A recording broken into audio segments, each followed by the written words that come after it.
4월 19일 월요일입니다. 출애굽기 8장 16절로 32절 말씀. 여호와께서 모세에게 이르시되 아론에게 명령하기를 내 지팡이를 들어 땅에 티끌을 치라 하라. 그것이 애굽 온 땅에서 이가 되리라.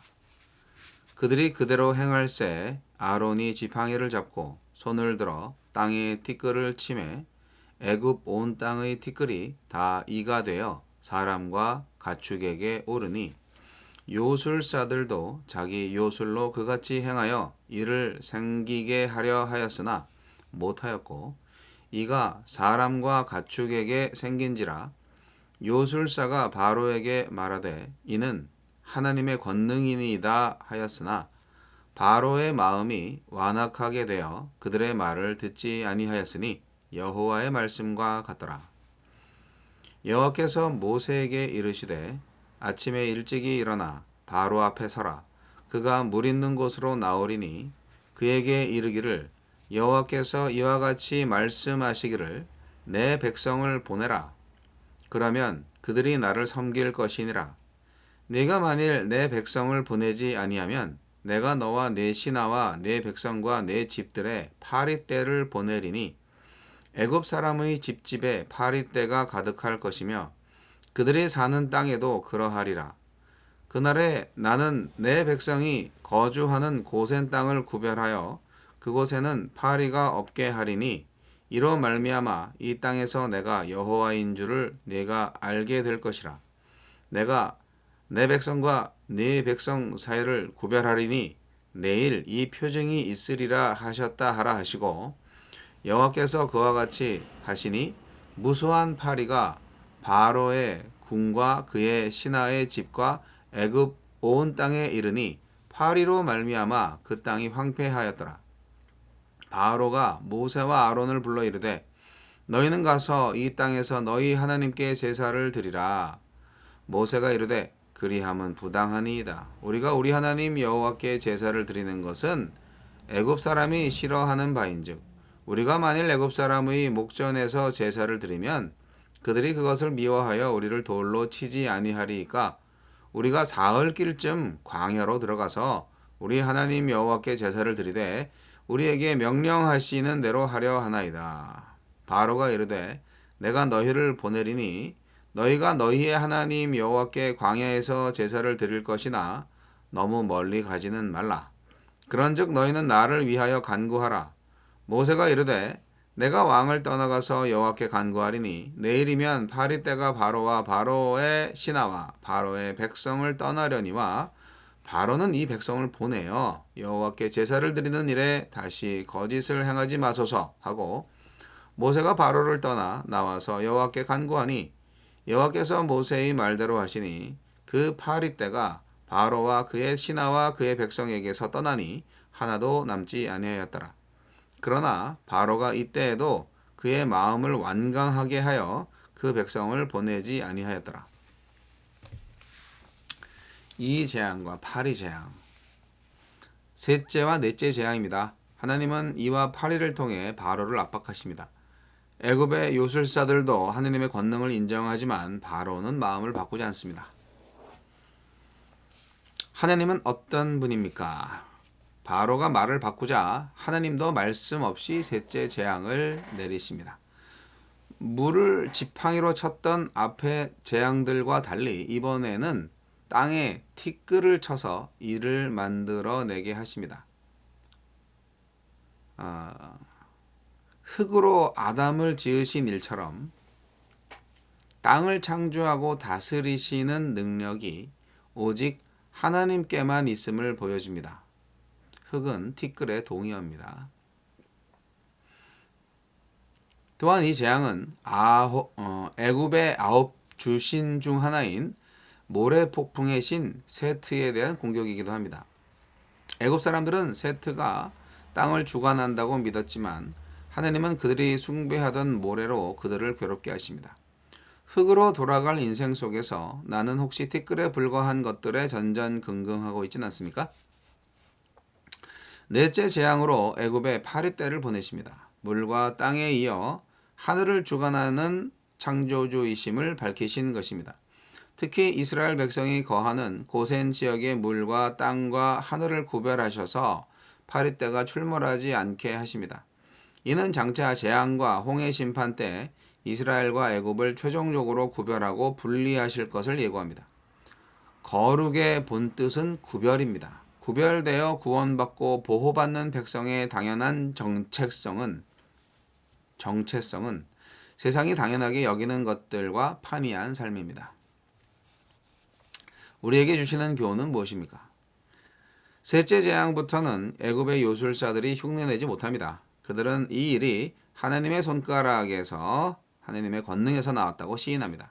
손이나 팔이 아닌 손가락이라는 표현은 하나님의 정교한 일하심을 나타냅니다.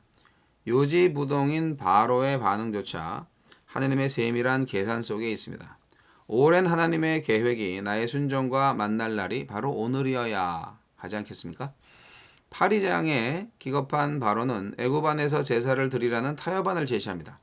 사흘길 정도 떨어진 광야로 가겠다며 모세가 굽히지 않자 너무 멀리 가지는 말라고 회유하더니 재앙이 그치자 아예 약속을 취소합니다.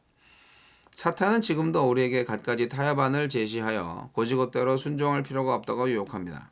하지만 우리는 그곳이 광야라도 하나님이 가라고 하시는 데까지 나아가야 참된 경배를 드릴 수 있습니다. 주여, 구별하여 보호하시는 하나님의 권능을 믿고 가라 하시는 데까지 가게 하소서.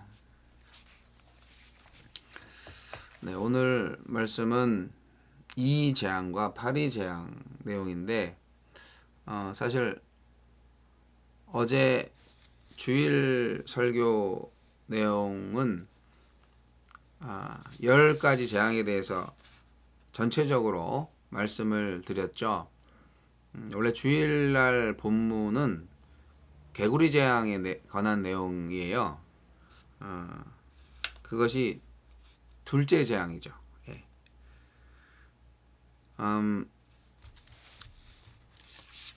하나님은 모세로 하여금 개구리를 엄청나게 불어나게 하셔서 자연의 질서와 경계를 파괴하셨어요. 개구리가 뭐죠? 풍요의 상징이고 다산의 상징이래요. 개구리가. 그런데 그들의 생활의 영역을 넘어서서 온 땅을 덮쳤다. 사람들이 살고 있는 집안에까지 막 들어와서 그렇게 오니까 신으로서의 신비감이 완전히 없어졌죠. 얼마나 징그러웠겠어요. 침실, 침상, 화덕과 떡반죽 그릇 등 무차별적으로 기어 올랐다고 합니다. 그리고 개구리들이 죽으니까 사람들이 그것을 모아서 무더기로 쌓아놓으니까 또 악취가 나죠. 개구리 시체들 때문에. 이런 모습이 신과는 거리가 멀어진 거죠. 저게 무슨 신이야. 네. 그러니까 애굽 사람들이 신앙해왔던 여신 헤케트는 야훼 하나님 앞에서는 아무것도 아닌 것으로 완전히 해체되어 버리는 결과를 보여줍니다. 바로가 이제 힘들었죠. 그래서 모세를 불러갖고 이스라엘 백성 보내줄게. 그렇게 약속을 하죠. 잘못된 약속이죠. 거짓 약속이죠. 그래서 모세가 개구리가 물러가도록 하나님께 중보 기도를 드렸고 하나님은 모세의 기도를 듣고 그의 기도대로 응답하셨죠. 애굽의 생활 공간에서 개구리들이 모두 죽었어요. 자, 그런데 그 다음에 이제 온 재앙이 이 재앙이고 또 파리 재앙. 근데 이제 개역 개정판 성경에도 이게 이라고 번역이 되어 있어서 어제는 제가 이라고 말씀을 드렸는데 사실 모기로 번역하는 게 더 맞을 것 같다라고 합니다. 티끌이 모기가 되었다. 엄청난 일이죠. 티끌이라는 말이 이제 히브리어로 아파르라고 하는 말이래요. 먼지, 티끌, 흙 같은 용어로 쓰인답니다. 그러니까 이것은 인간의 근원이나 기원의 의미를 지니고 있습니다. 창조 이야기에서 인간이 지어질 때 흙으로 지어졌다고 되어 있잖아요. 생명을 다한 후에는 다시 또 흙으로 돌아가잖아요, 인간이.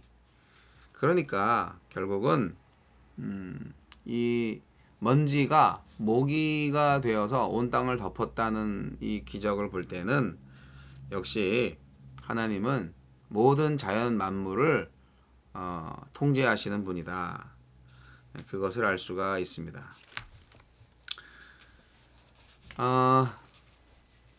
개구리가 물러가게 해주면 이스라엘 백성을 내보내겠다라고 했는데 그렇게 하지 않죠. 약속을 어긴 거죠. 그래서 이번에는 하나님도 그냥 무차별적으로 모기 재앙을 내리십니다. 모기 재앙은 엄청납니다. 네, 생태계를 파괴할 정도까지는 아니지만 여하튼 굉장히 힘들었을 것 같습니다. 여기서는 이제 그 애굽의 요술사들이 마법사들이 힘을 쓰지 못합니다. 네. 도저히 안 되겠다. 네, 오늘 본문 말씀에도 나오죠. 이건 하나님의 손가락이다. 신명기 32장 39절 말씀을 보면 나는 죽이기도 하고 살리기도 하며 상하기도 하고 낫게도 하나니 내 손에서 능히 빼앗을 자가 없도다. 네, 그렇게 권능의 하나님을 표현하고 있습니다. 성경에는요, 이렇게 종종 이방인의 입을 빌어서 하나님의 권능을 말하곤 합니다. 요셉의 주인 보디발 기억하시나요? 하나님께서 요셉과 함께 함으로 요셉이 하는 일마다 형통하게 되고 그로 인해서 자신의 집이 부유하게 되는 것을 보게 되었다고 창세기 39장 3절에서 말하고 있죠. 그리고 모세의 장인 이드로 역시 이드로는 이방신을 섬기는 사람이죠. 모세로부터 야훼 하나님의 구속의 행위를 듣고 그를 찬양하며 고백합니다. 야훼를 찬송하리로다. 너희를 애굽 사람과 바로의 손에서 건지셨도다. 이제 내가 알았도다. 야훼는 모든 신보다 크심으로 이스라엘에게 교만하게 행하는 그들을 이기셨도다. 출애굽기 18장 11절로 12절 말씀이었습니다.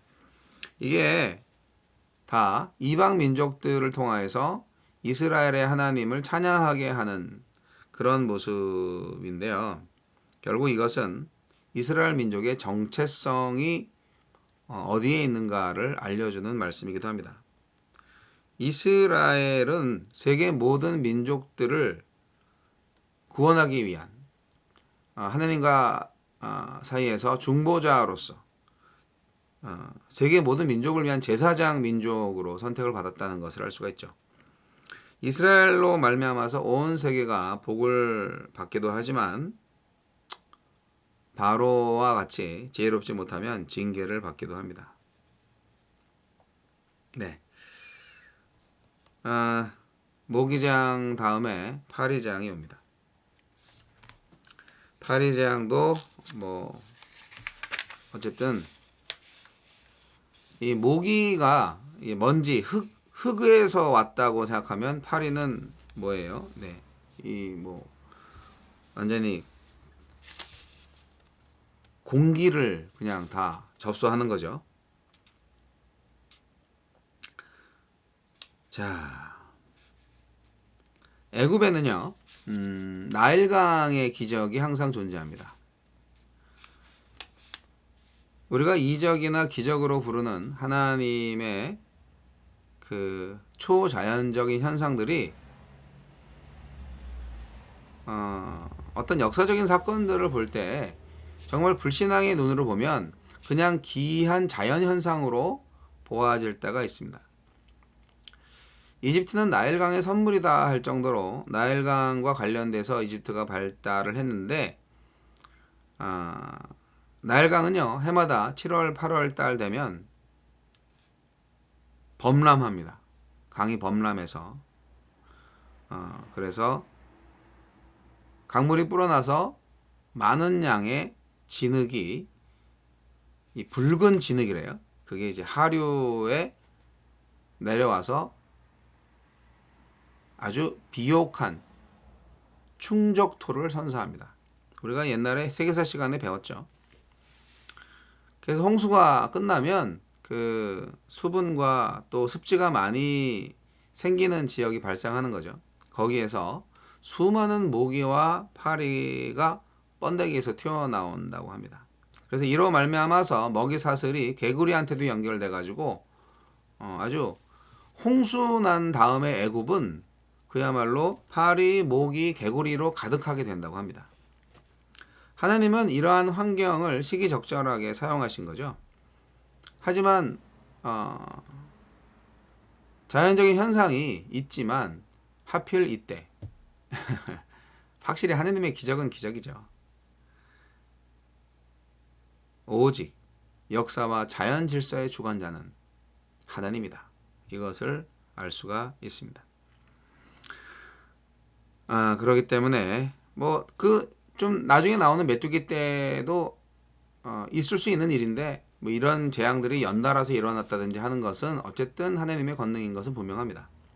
자, 오늘 말씀을 이렇게 풀어가면서 저는 오늘 그 바로의 태도에 대해서 잠깐 언급하고 마치려고 하는데요.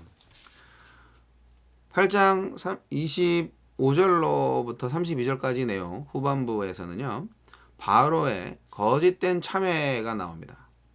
모세는 참 진실하게 간구했어요. 하나님께, 그래 우리를 풀어준다고?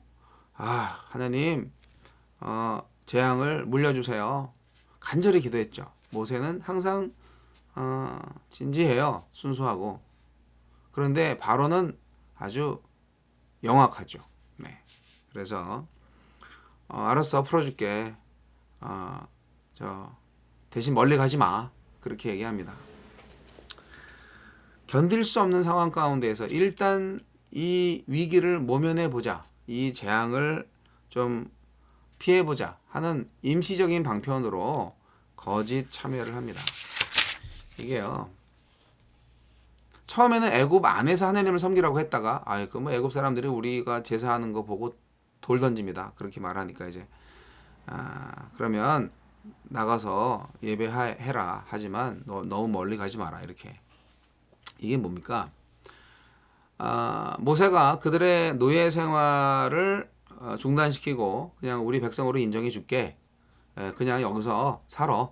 그렇게 말했다면 사실 노예에서 해방되는 거고 애굽의 모든 환경을 이용할 수 있는 거니까 좋아라 했겠죠. 유혹이죠. 그게 결국은.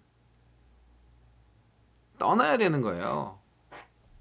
이게 이제 우리가 적당히 믿을 것인가, 확실히 믿을 것인가 그런 차이를 선택을 하게 만드는 것입니다. 하나님은 인간이 두 주인을 섬길 수 없다라고 말씀하셨습니다. 사탄의 지배 아래서는 참된 신앙생활을 영위할 수가 없습니다. 여러분, 좀 제가 민감한 얘기를 하면 담임 목사님이 영 하나님께서 인도하시는 대로 안 하시고 개인의 욕심을 부리면서 교회를 말아먹고 있다. 그럴 때 나는 주일학교 교사인데 저 아이들 주일학교 교사로서 아이들 가르치는 일만 열심히 하면 되지. 나는 성가대인데 하나님 찬양만 열심히 하면 되지. 그렇게 생각하면서 하나님께 버림받아 마땅할 담임 목사님을 무시하고 그 교회 안에서 열심히 신앙생활 하시는 분들이 있는데 저는 그것이 잘못되었다고 생각합니다. 저도 그랬던 적이 있어요. 그래서 이 분별력과 통찰력이 필요한 거죠. 하나님은 빛과 어둠을 오가는 회색 인간을 좋아하지 않으십니다. 하나님은 당신을 찬양할 온전한 빛의 자녀를 원하세요. 사탄의 유혹은 오늘도 계속됩니다. 너무 멀리 가지 말라. 네. 이것은 형식적인 종교 생활은 인정하지만 그리스도를 믿는 신앙 안에서 누리는 참된 자유를 유보함으로써 자기가 원한다면 언제든지 낚아챌 수 있는 영역 아래 성도를 묶어놓으려는 사탄의 계략입니다.